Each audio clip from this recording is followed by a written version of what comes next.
ছাত্ৰ ছাত্ৰীয়ে সকাহ পোৱাটো ভাল কথা ছাত্ৰ ছাত্ৰীক যিমান পাৰি বেছিকৈ জলপানী দিব লাগে বিশ্ববিদ্যালয়ত পঢ়ি থকা মহাবিদ্যালয়ত পঢ়ি থকা ছাত্ৰ ছাত্ৰীক সকাহ দিয়াৰ কাৰণে আৰ্থিক সাহায্য দিয়াৰ ব্যৱস্থা কৰিব লাগে তাৰ সমান্তৰালভাৱে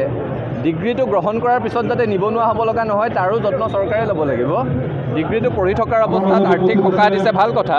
ডিগ্ৰীটো লোৱাৰ পিছত ক'ত যায় ছাত্ৰ ছাত্ৰীসকল তাৰ ব্যৱস্থা কোনে ল'ব ইলেকশ্যন খেলাৰ সময়ত কয় যে গণি 24 লাখ নিবনুৱাক সংস্থাপন দিয়া হ'ব চৰকাৰ গঠন কৰি কয় যে গণি 1 লাখ নিবনুৱাক চাকৰি দিয়া হ'ব এতিয়া সুধিব লাগিব নহয় বাকী 23 লাখ ক'ত গ'ল 1 লাখ নিবনুৱাৰ চাকৰি দিওঁতে 3 বছৰ লাগি যায় আৰু প্ৰতি বছৰে গুৱাহাটী বিশ্ববিদ্যালয় ডিব্ৰুগড় বিশ্ববিদ্যালয় মিলি নতুনকৈ 1 লাখকৈ গ্ৰেজুৱেট প্ৰডিউচ কৰে অৰ্থাৎ নিবনুৱাৰ সংখ্যাটো বাঢ়ি গৈয়ে আছে গতিকে চৰকাৰখনে ছাত্ৰ ছাত্ৰীক আৰ্থিক সকাহ দিয়াৰ কথাটো আমি ভাল পাইছোঁ ছাত্ৰ ছাত্ৰীক আৰু অধিক হাৰত জলপানী দিব লাগে আমাৰ আপত্তি নাই কিন্তু ডিগ্ৰীটো গ্ৰহণ কৰাৰ পিছত যাতে নিবনুৱা হ'ব লগা নহয় হাতত যাতে এটা সংস্থাপন থাকে তাৰ ব্যৱস্থা চৰকাৰে কৰিব লাগে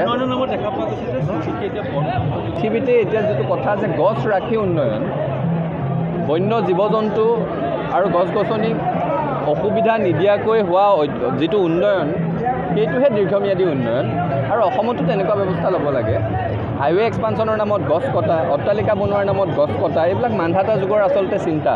আৰু চৰকাৰখনে যেতিয়ালৈকে আধুনিক মনেৰে সৈতে গছ গছনিক সুৰক্ষা দি উন্নয়নৰ কথা নাভাবিব তেতিয়ালৈকে দীৰ্ঘম্যাদী উন্নয়ন অসমত সম্ভৱ নহয় জনতাই নিজে মাৰ বান্ধি আহি গছ গছনি ৰক্ষা কৰিবৰ কাৰণে ৰাজপথত নামিবলগীয়া হোৱাটোৱে চৰকাৰখনৰ কাৰণে আচলতে লজ্জাৰ কাৰণ এইখিনি সময়ত আমি বুজিব লাগিব যে সমগ্ৰ পৃথিৱীতে এটা কথা চলি আছে গছ গছনি ৰক্ষা কৰি উন্নয়ন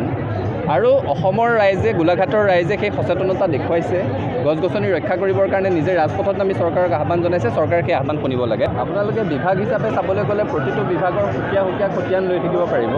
কোনোটো বিভাগে ৰাইজে আশা কৰা ধৰণে চলাবলৈ সক্ষম হোৱা নাই শিক্ষা বিভাগৰ কথা ক'লে এটা ফুফুলা স্বৰূপ স্বাস্থ্য বিভাগৰ কথা ক'লে সেই একেটাই কথা জীৱনদায়িনী ঔষধৰ মূল্য দিনক দিনে বৃদ্ধি হৈ গৈ আছে চৰকাৰী ভৰ্তি কৰোৱা হয় ৰোগীৰ পৰিয়ালটো সাজু হ'ব লাগে নহ'লে নোৱাৰি গতিকে তেনেকুৱা এটা অৱস্থা চৰকাৰখন চলি আছে আৰু তাৰ সমান্তৰালভাৱে সমগ্ৰ অসমৰ জনতাক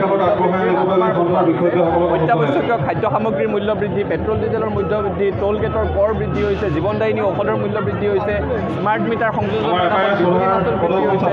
এই মূল্য বৃদ্ধিৰ মাধ্যমৰ পৰা চৰকাৰে যেতিয়ালৈকে জনতাক সকাহ দিব নোৱাৰিব তেতিয়ালৈকে এই চৰকাৰখন জনতাৰ চৰকাৰ বুলি ক'বই পৰা নাযায়